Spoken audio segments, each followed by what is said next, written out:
Hi everybody, I'm Richard Parr and you are watching Sportuccino. We are live on Wednesday the 23rd of November. It was a bad night if you're a Tottenham Hotspur fan because they are knocked out of the Champions League. It's a great morning if you're a Leicester City fan because your team is going through to the last 16 of the Champions League. We're going to be discussing all of that on Sportuccino this morning. Let us know your thoughts on the Facebook page and on the YouTube comments page because we are live on both of those streaming sites right now. We would love to hear from you. Also joining the conversation on Twitter at Sportuccino. On today's show, we're going to go in depth on the big finale in the world of Formula One. Will Nico Rosberg win his first world title or can Lewis Hamilton regain his crown? We'll be talking to one of the best sports journalists in the business coming up. Stay tuned for that. But let's begin the day with our morning sports headlines. Tottenham are out of the Champions League after they lost 2-1 at Monaco. Leicester City, though, are through after they beat Club Brugge 2-1 to reach the last 16 as Group G winners. Paris Saint-Germain defender Serge Aurier is refused entry into the UK for their match against Arsenal. And despite scoring 2 tries against Fiji, winger Samiso Rokoduguni has been dropped for England's match against Argentina on Saturday. Well, today's show is brought to you by the award-winning magician Matt Parro. If you would like him to wow your crowd at your Christmas party or event this December, send him an email and you can do that through his website, mattparro.com. All of the information about him is there, including amazing videos, which will, quite frankly, blow your mind. He's also on Twitter at mattparro. Thanks to him for sponsoring today's show. If you would like to sponsor a future show, it's really easy. Just get in touch with us, sportsdesk at sportuccino.com. Now, I mentioned that we're live on Facebook. We're live on YouTube. You perhaps are listening to this back as an audio podcast on iTunes or Stitcher or TuneIn or the many different channels that we're on. But we also like to have the conversation on Twitter as well. And that's why we have a brand new poll every single morning on the Twitter page. Let's have a look at what our poll is today. And we're talking about the UEFA Champions League, the big game tonight between Arsenal and Paris Saint-Germain. We want to know, who do you think will win? Will it be Arsenal? Will it be PSG? Or will it be a draw? We would love for you to let us know what you think will happen in that. So it's what will the result be between Arsenal and PSG? Will it be an Arsenal win? Will it be a PSG win? Or will it be a draw? Let us know. So we also have a poll from yesterday. Let's have a look at the result of that. And guess what? You lot are smart cookies, aren't you? Because I was asking, will Spurs reach the knockout stages of the UEFA Champions League? And oh dear, they could have made that kind of poll last a little bit longer, couldn't they? That could have lasted till the next round. Sam here, the Arsenal fan, sat there smiling as 75% of you said that Spurs won't reach the knockout stage, and after that defeat to Monaco last night, they are not doing it. What is happening to Pochettino and his team this season after such a brilliant year last year? Let us know on the Facebook page. What is going wrong, Spurs fans? What needs to improve? All right, that was one of many games which happened last night. Let's have a quick look at what else happened in the Champions League yesterday.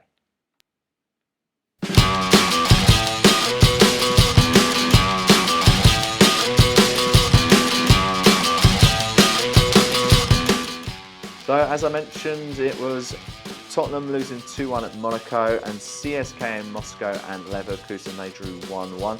Group F, look at that massive record-breaking scoreline. Borussia Dortmund 8, Legia Warsaw 4, 12 goals. Absolutely stunning scenes there. Real Madrid away winners at Sporting Lisbon 2-1. Group G, Copenhagen 0, Porto 0, but Leicester City are through to the last 16, 2-1 winners.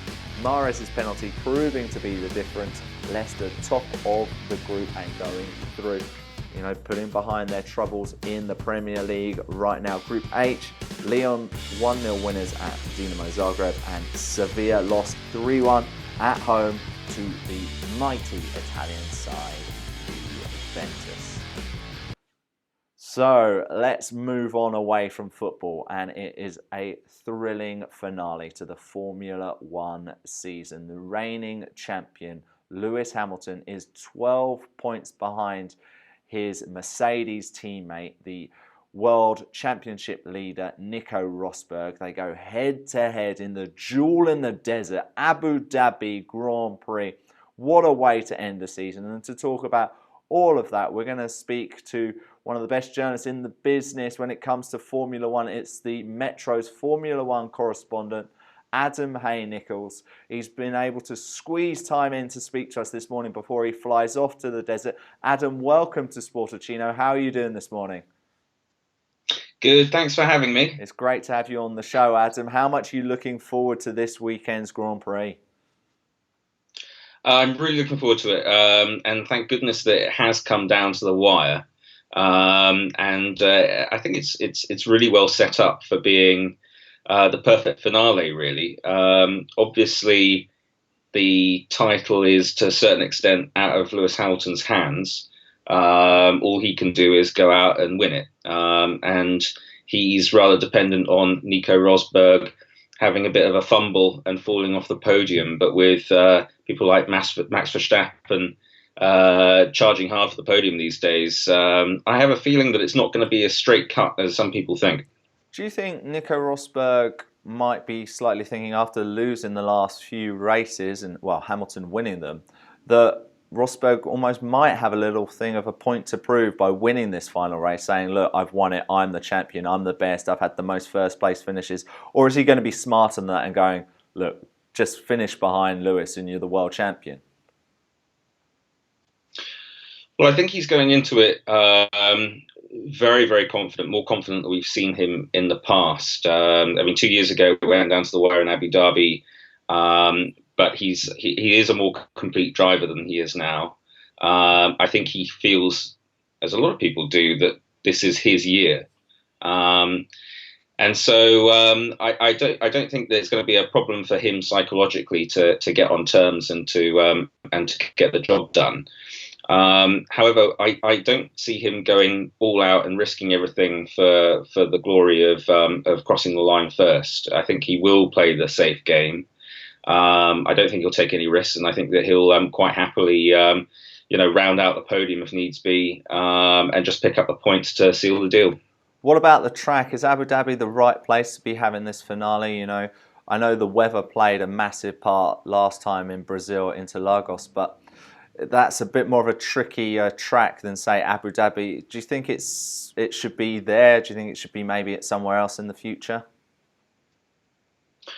As a track, as a spectacle for throwing up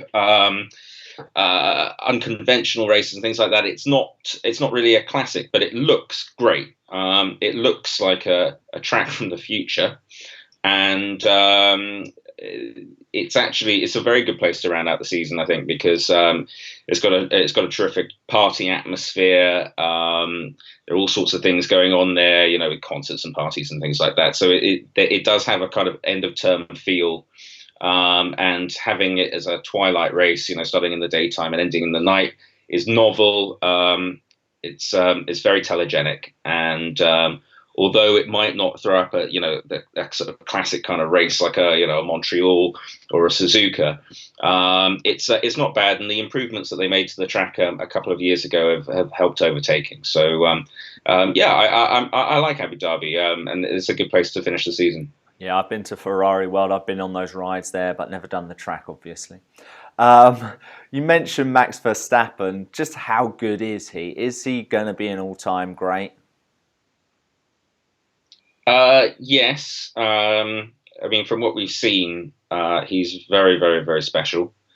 And it's actually been very impressive with Red Bull this year, and with Renault as well, that they've managed to claw back so much. And in many ways, although Mercedes were undoubtedly the team of the year, I think that Red Bull were the most improved team of the year.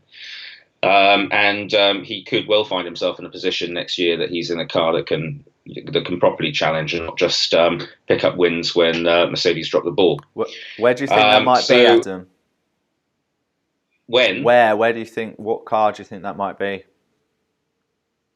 Well, I think the Red Bull next year will be a car that can.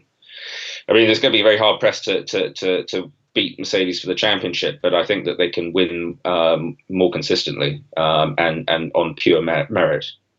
Okay, and this race could be the last for Jenson Button. Do you think it will be? Yeah, unfortunately, and it's a bit sad, really, because we've had it with drivers before where they sort of hedge their bet slightly and say, well, it might be a sabbatical. Mika Hakkinen did that, and then it turned out that he never came back. And I think it's highly unlikely that Jenson will once he's tasted freedom away from the track, and once McLaren bed in with Stoffel Vandoorne. I don't think that there's really going to be a place for him, at least with a car and a deal that sort of suits his status. So I think it'd be a great shame, after 16 years to lose him, because he's a hell of an asset to Formula One.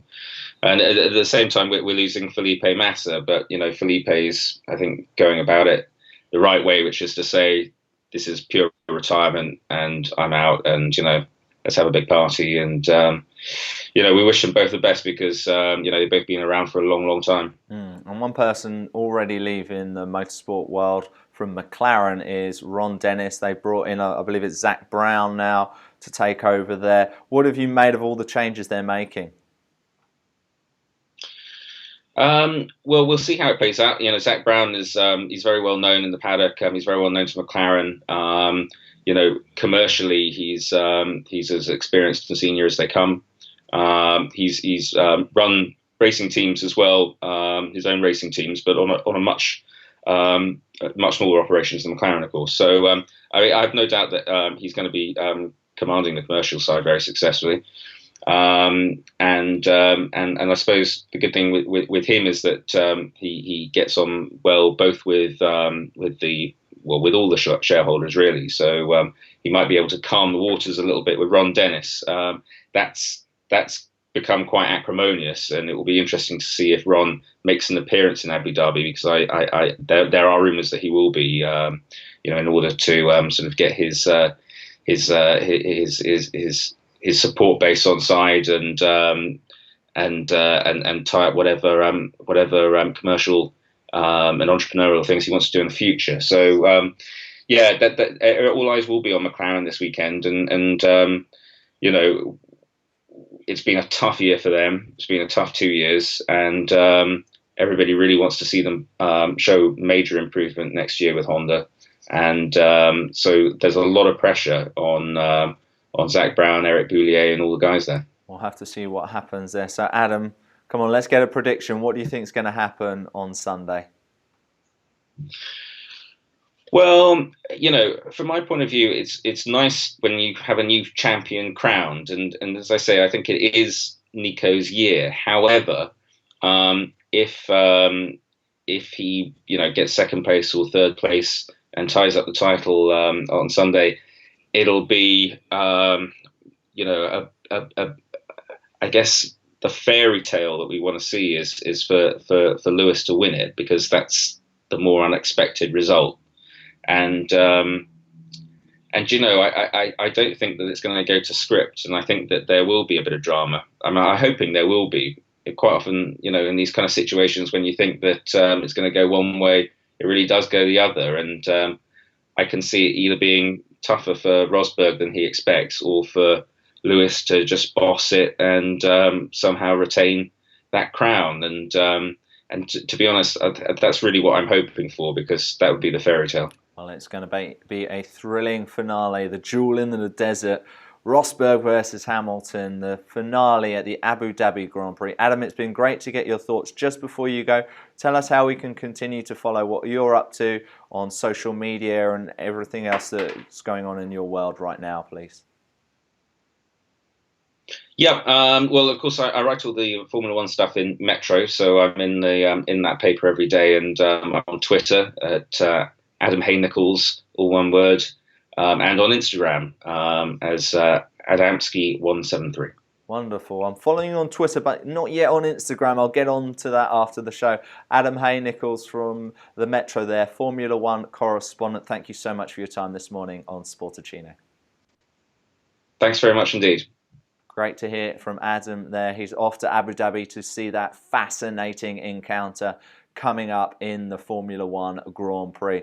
All right, so I do Sportuccino every weekday morning from 8 GMT on Facebook Live and on YouTube Live, and it's also on iTunes. Well, as well as Sportuccino on iTunes, I also have another podcast called The Best in the World with Richard Parr. So every Wednesday we bring out a new episode, and it normally features an Olympic champion, a world champion, a former world record holder, a former world number one. And it's basically to try and find out those 1% differences, that little bit extra which these people do to become the very best at what they do. And this week I've got a massive guest for you in our 40th episode of The Best in the World on iTunes, and it is the 3-time Olympic champion Veronica Campbell-Brown. You may remember she won the 200 meters gold at the 2004 Olympics in Athens, the 2008 Games in Beijing. She also won a relay gold in the 4x100 meters in Athens. But you may not remember that in 2000 she won silver. She was a very, very young athlete with the 4x100 meters Jamaican team. But as she told me on this week's Best in the World, she didn't really get on very well with her teammates. And we discuss that more in the podcast. But why don't you have a little listen of what is on this week's show? The Best in the World podcast with Richard Parr. Not everyone was happy that such a young girl was running with them on a relay. I don't know if it was a trust issue, but that did not bother me at all because I had a job to perform, and that was my main focus. And I went there, and my objective was to make sure I deliver the baton and collect the baton, and I did that, and I was pleased with my run, and I'm happy that we medaled, and I did not come home empty-handed. The Best in the World podcast with Richard Parr.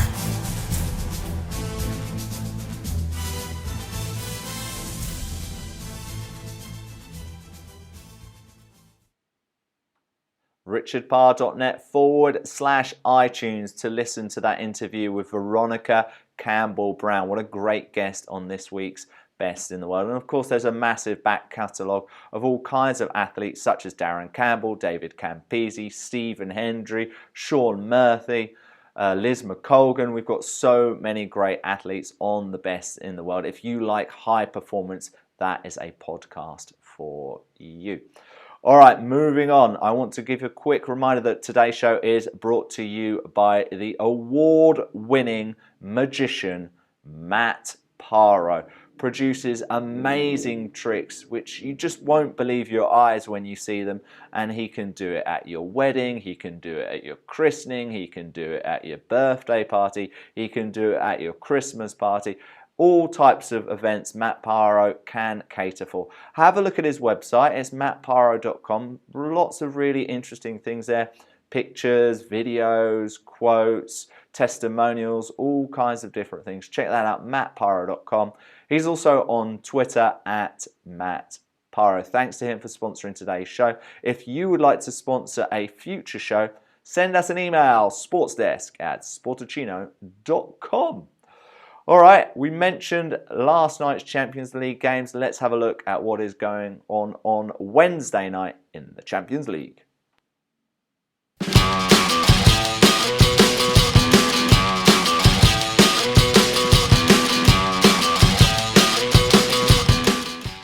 So we already mentioned Arsenal facing Paris Saint-Germain, and they are without Serge Aurier, our PSG, the defender, the Ivory Coast defender, was refused entry into the UK. Ludogorets face Basel's the other game in Group A. In Group B, it's Besiktas versus Benfica. Napoli take on Dynamo Kiev. Group C, Celtic versus the mighty Barcelona. Celtic, of course, got hammered earlier in the group by Barcelona. They also lost at home to Mönchengladbach, but they did get that 3-3 draw at home to City. While City are away to Mönchengladbach in Group C. While Group D, Bayern Munich are away to Rostov and Atletico Madrid, who are already storming that group.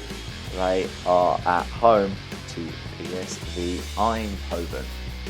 Let us know what you think about all of those matches. We would love to get your thoughts on Sportuccino this morning on the Facebook comments page. It is great to get your thoughts. We've got a message here from Tim. He's talking about Formula One because we did just have Adam Hay-Nicholls from the Metro on the show talking about the jewel in the desert. Tim saying Hamilton deserves the title for his performances this year. However, does Rosberg deserve a title for his 23 wins over the past few years? Such a tough call. It really is, and that is what makes it so exciting for this Sunday in Abu Dhabi. And of course, we will review all of it on Monday's Sportuccino because we're live at 8 GMT every single weekday morning. All right, a lot of you have been waiting for this moment. It's time for our sports, health and fitness product review.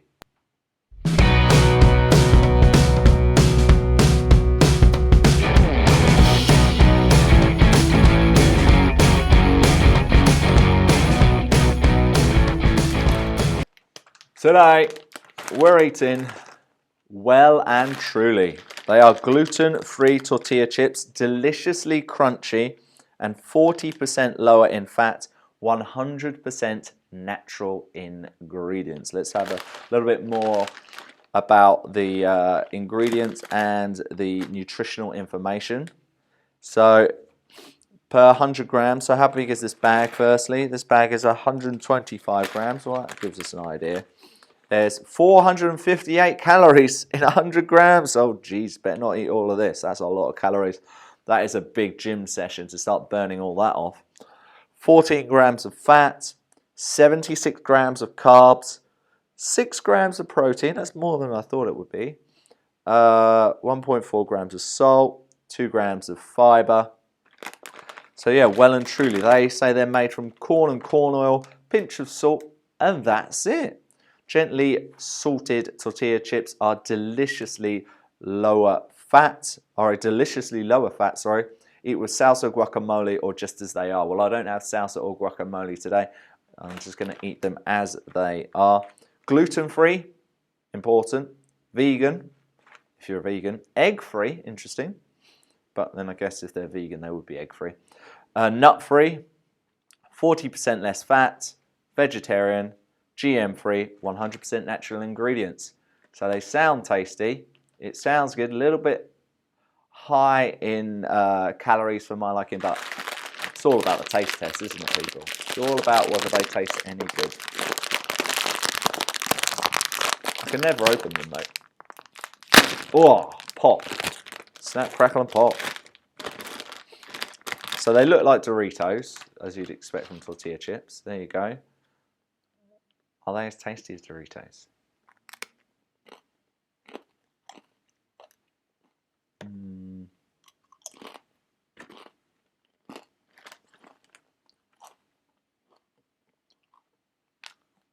Give me those cool Doritos any day, you know, those type of ones. Sam, do you want to try one? Sam's going to try it in here. Gluten-free tortilla chips. What do you think, Sam? Need some salsa. Need some salsa. Yeah, maybe we should have had these with some salsa and some guacamole. You know what? That's what we'll do. We'll do these again next week with some. I'll get in some healthy salsa, some healthy guacamole. We'll keep these. Hopefully they don't go stale. Maybe I'll put them in one of those like refresh bags, put it in the fridge, or I'll just buy some more. That's probably the easiest thing because these will probably get eaten, even if I'm not sure about them. Yeah, I think. You know, I wonder what they taste like with cheesy nachos. You know, a bit of jalapeno peppers, pickles, and maybe some cheese. Albeit I'm trying to stay lactose free. It's difficult, isn't it? Well, we'll give these another try, actually, as just a plain tortilla. They're too plain for me. I'd rather have some Doritos. Maybe as nachos, maybe as with some salsa or guacamole. We'll give these another go. They're well and truly gluten-free tortilla chips. Why don't you check them out? Why don't you let me know what you think of them on the Facebook page and on the YouTube page. All right, we've nearly run out of time on today's Sportuccino. But just before we go, let's have a quick reminder of today's sports headlines. Tottenham are out of the Champions League after they lost 2-1 at Monaco. Leicester City, though, are through after they beat Club Brugge 2-1 to reach the last 16 as Group G winners. Paris Saint-Germain defender Serge Aurier is refused entry into the UK for their match against Arsenal. And despite scoring 2 tries against Fiji, winger Samiso Rokoduguni has been dropped for England's match against Argentina on Saturday.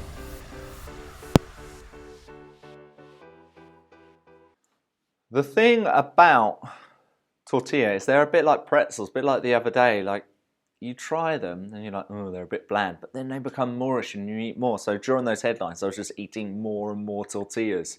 So yeah, we'll give them a try with some salsa and some guacamole. All right, holy moly, we've run out of time on Sportuccino, and this morning it was great to get the thoughts of Adam Hay-Nicholls, the Metro's F1 correspondent. And of course, the gluten-free goes right to the back of my throat. Just take a little sip of some stone cold coffee, but it is from the Sportuccino mug. Yes, I'm a mug, but buy this from the merch page, sportuccino.com/merch. As I was saying, it was great to hear from the Formula One Metro correspondent, Adam Hay-Nicholls, this morning on Sportuccino. Looking forward to Hamilton versus Rosberg. Spurs fans, you're probably still a little bit upset this morning. Continue. See you. I'm dying. Sam, are you doing all right from these gluten-free tortilla? Are you choking as well? It's pretty bad, but at least I don't have to talk. Yeah, he's saying at least he doesn't have to talk. Yeah, I have to keep rabbiting. So, little clue, don't buy the well and truly gluten-free tortilla chips if you need to do a 30-minute sports breakfast show at 8 GMT on Facebook and YouTube every single weekday morning. Spurs fans, you're probably still a little bit upset about being knocked out of the Champions League. Join the conversation on Twitter at Sportuccino. Also, Leicester fans, why don't you start bragging about how good you are in Europe, because your achievements have been fantastic through to the last 16 of the Champions League. Also, let us know your thoughts on Hamilton versus Rosberg. Thank you so much for your time this morning. If you like the show, please share it with your friends on Facebook. Tell them about our show. Tell them on Twitter. We would love to keep growing this program because we do it for you every single weekday morning. And guess what? We're back tomorrow. We're talking tennis. We're going to look ahead to the Davis Cup. We're going to talk a bit more about Andy Murray being the ATP World Tour champion and the new world number 1. We've got a top tennis journalist on the show tomorrow. Keep an eye out on the Facebook page to find out who it is. And I will be back with you tomorrow morning from 8 o'clock. Have a great day.